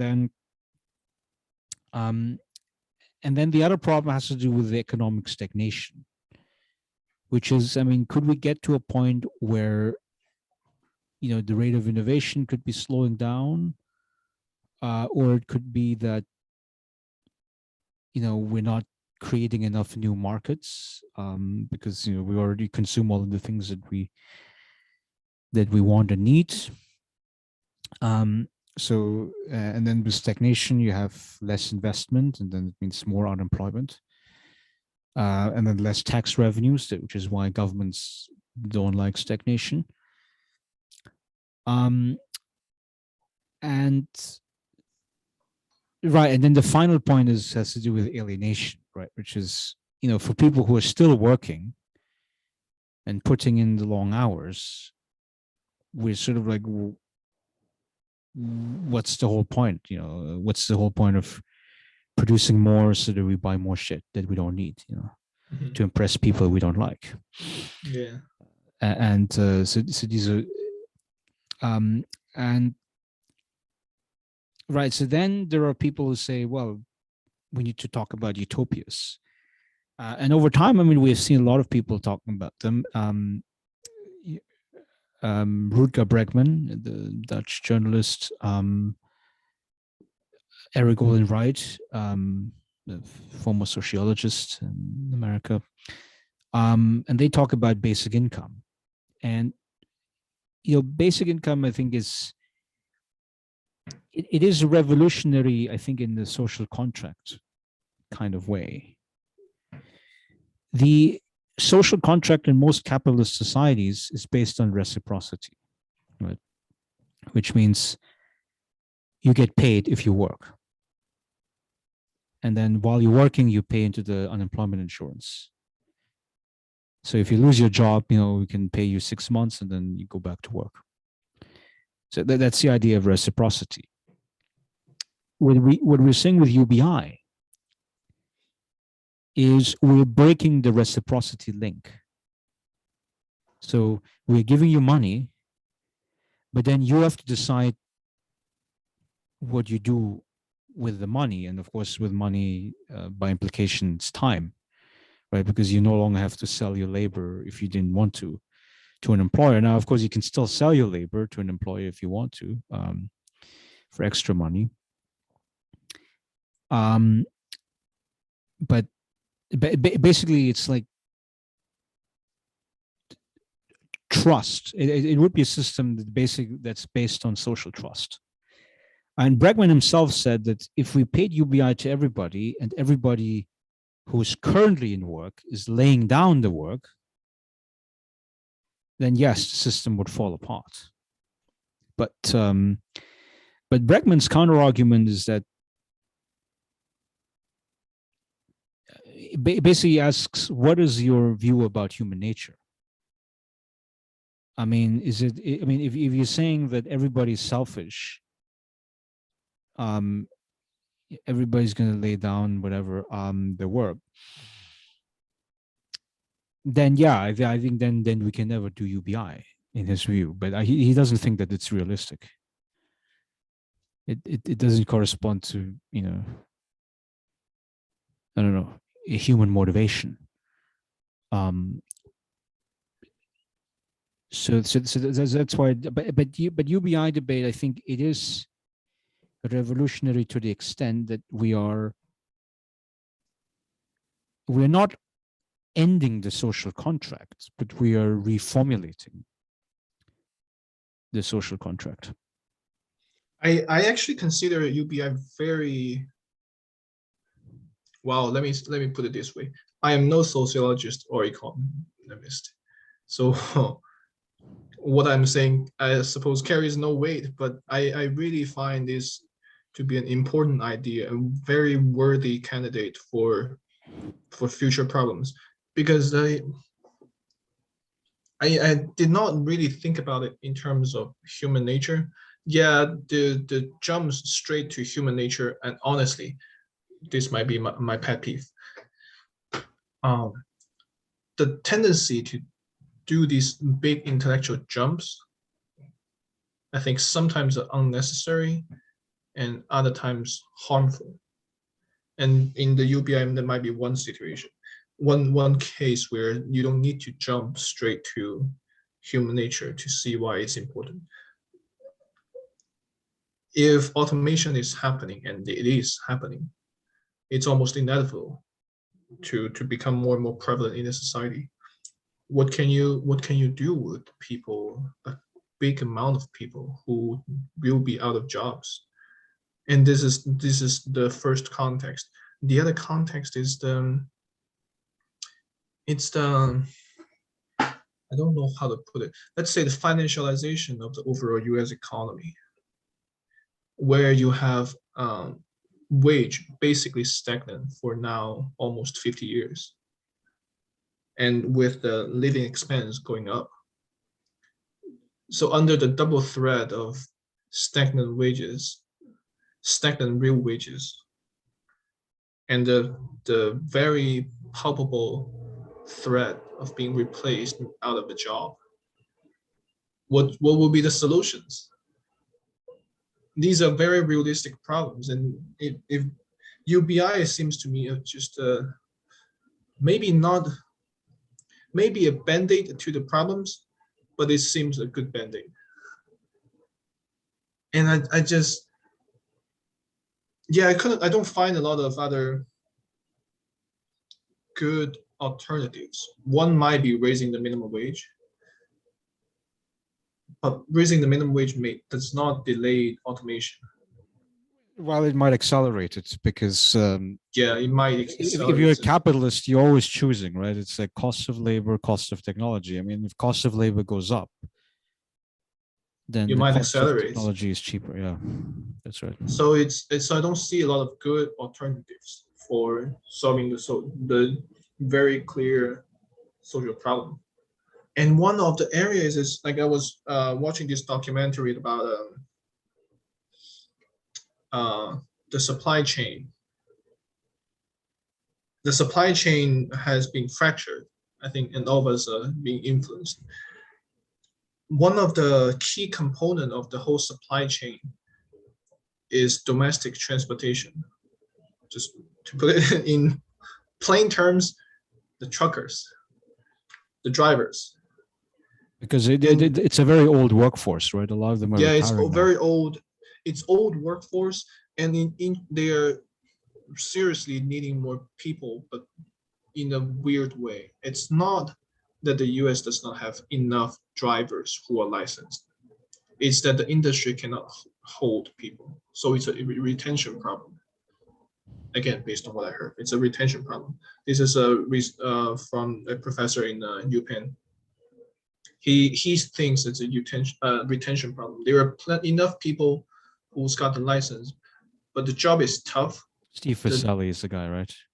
I forgot the name. You probably Yeah. know who. Yeah, I read Yes, his book and I yeah, watched his interviews, and yeah, yes, yes. That's what I got. The job is tough. The payment is not that great, and the demand is and the workforce overall just gradually dwindling. And so that documentary is produced by Wall Street. I think it only depicts one part of the picture. The threat to the trucking industry is not just that. There's a threat of automation as well. How can I was talking to myself, how can I encourage anyone reasonably to just join that industry, even if they can endure the hardship and the payment? You can almost see it in maybe in 10 years time, something like that. It's the automation is going to catch up, and it might be even safer for long-term drivings. If I can imagine, robot drivers, they don't change lane that fast, that frequently. They can really just program to make them dumb. I don't change lane, I just stuck to one lane. But they can drive 24/7. Even if they drive slow, they drive 60, not even 70. They just drive 60. They can work 24 hours. right. Versus, I think for the truck drivers, for humans, there is a There's a government law. law that Yeah. limits the amount of time Yes. that they can be on the road. I think it's 11 hours a day. I think that's the Something like limit. that. Yeah. Yeah, And the actual working hours for them is way beyond that. It's like 14, 16 tend to be that's right. Yeah, not that uncommon. Yeah. and And also all you're these away from the problems. family, right? Yeah, and how can they make just tough life.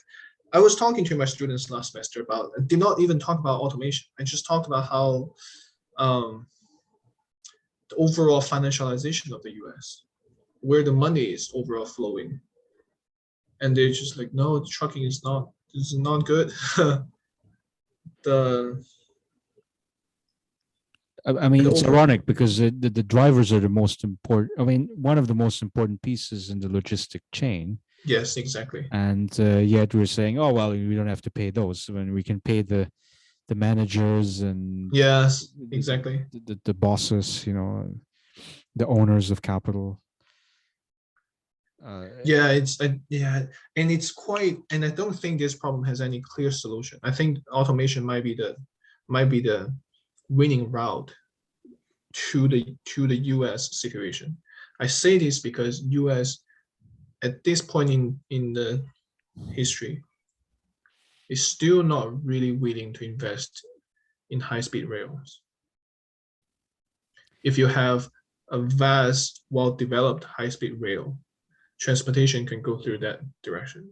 Yeah, I would agree with that. I mean, it's under AI technology and automation of truck driving. I was reading this book by, I think it was some Michigan AI researcher. I forgot her name, but she talked about like this 90-10 problem in AI research, where basically, so it's innovation versus time. So, 90% of the, way to its getting to its self-driving cars and trucks can be done in 10% of the time, which means that the remaining 90% of the time, you're trying to automate this little bit.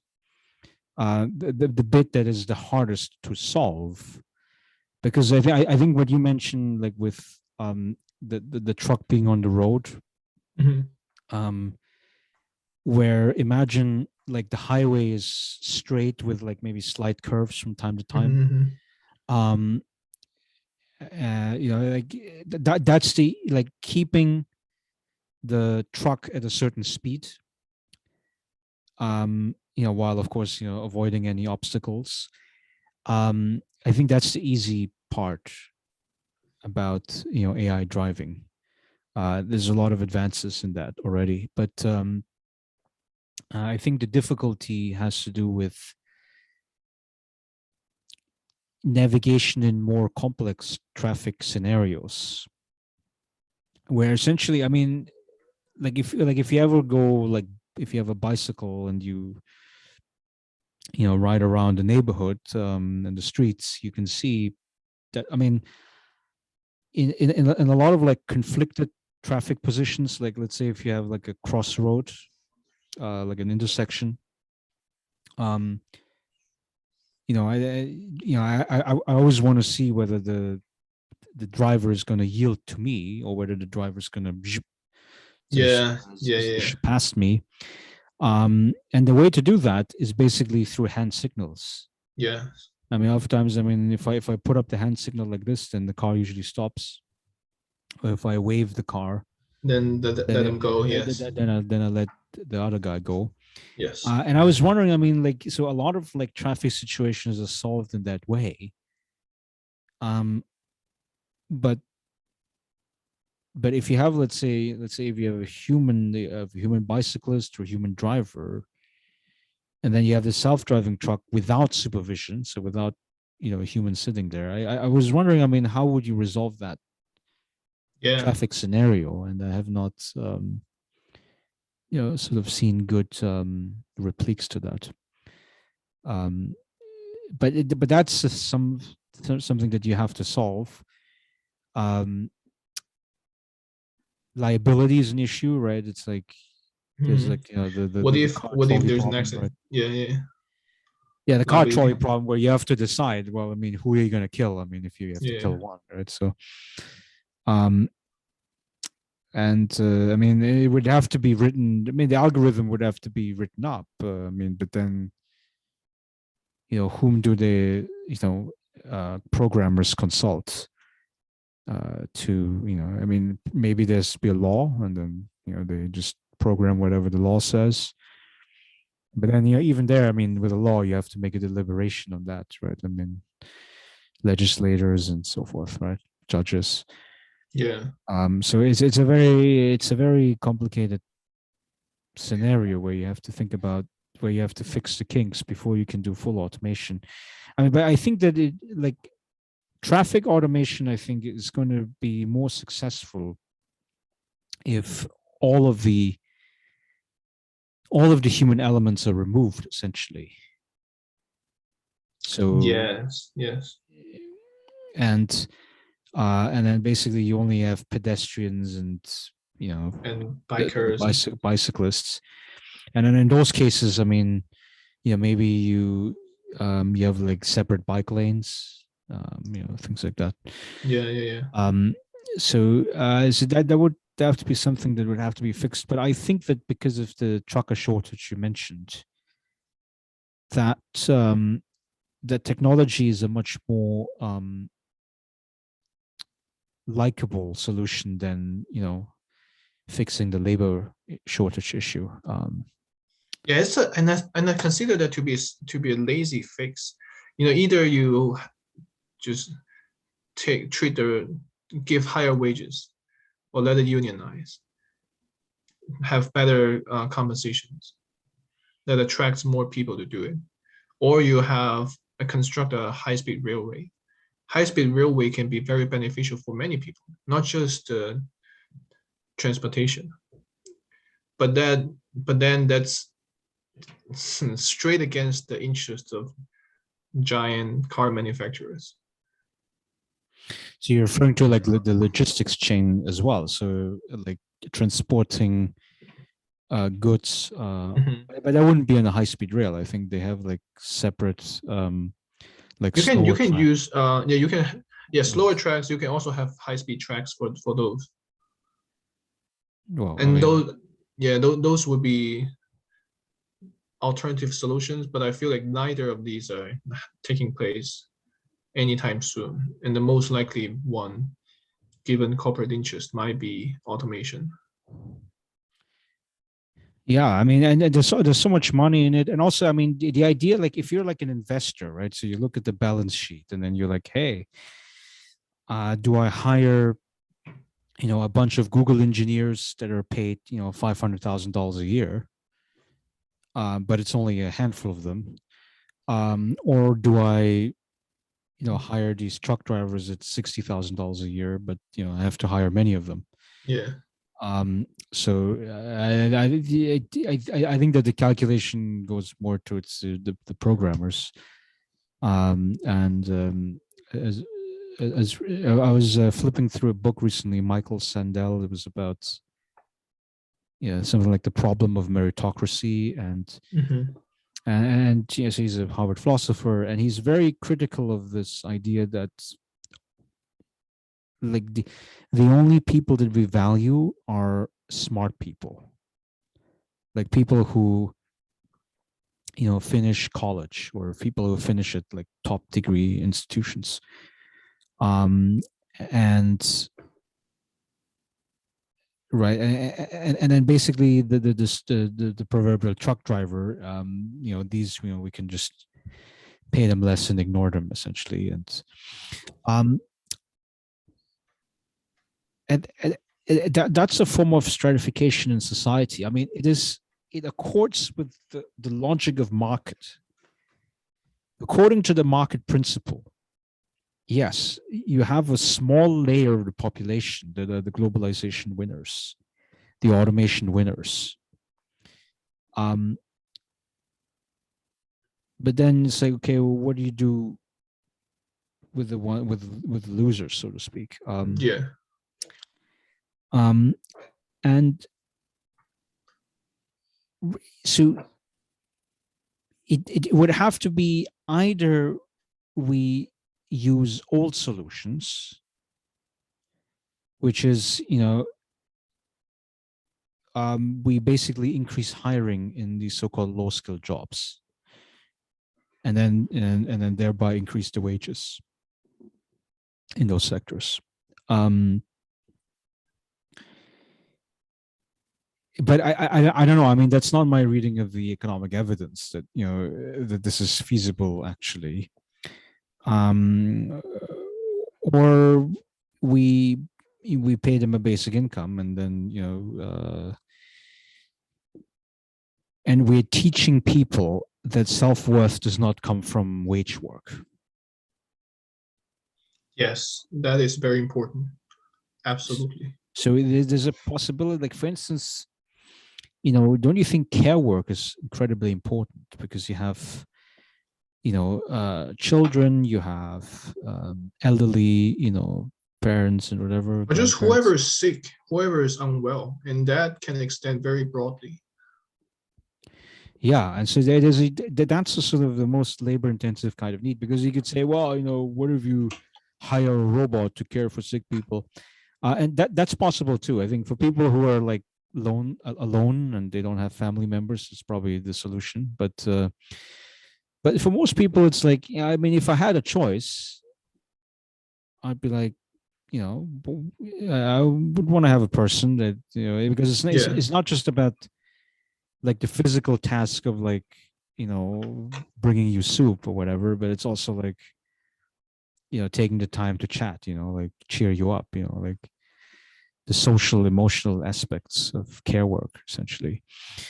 um and right, so I think that as time goes on, I mean, I think we're going to find human domains, and we regard them as human domains, not because the robot couldn't do it, but because we think that, we value human company, right? Mhm. um and but right now, the valuation that we give to care work, I mean, it's either very low, right? So if it's a job, like, home health aides or something like that, um, or there's no compensation at all if it's family members. And I just like, I just don't understand, because we are already such a rich society. I mean, we could easily afford to, you know, to care for people and to pay them, enough money. Yeah. Uh, and this is, but again, this goes back to this Marx and Weber issue, and like things that they were raging about over 100 years ago. I'm still raging about it 100 years later. Yes. I mean, it's just so much for like, we're very malleable and adaptive and changing and whatever. Um, That's right. in that particular sense, I mean, maybe we haven't changed that much. I don't know. Uh, yeah. Okay. So I think we'll call to an end this podcast. So thank you very much, Wenhui, for being here. And thank you for having me as always. That's great.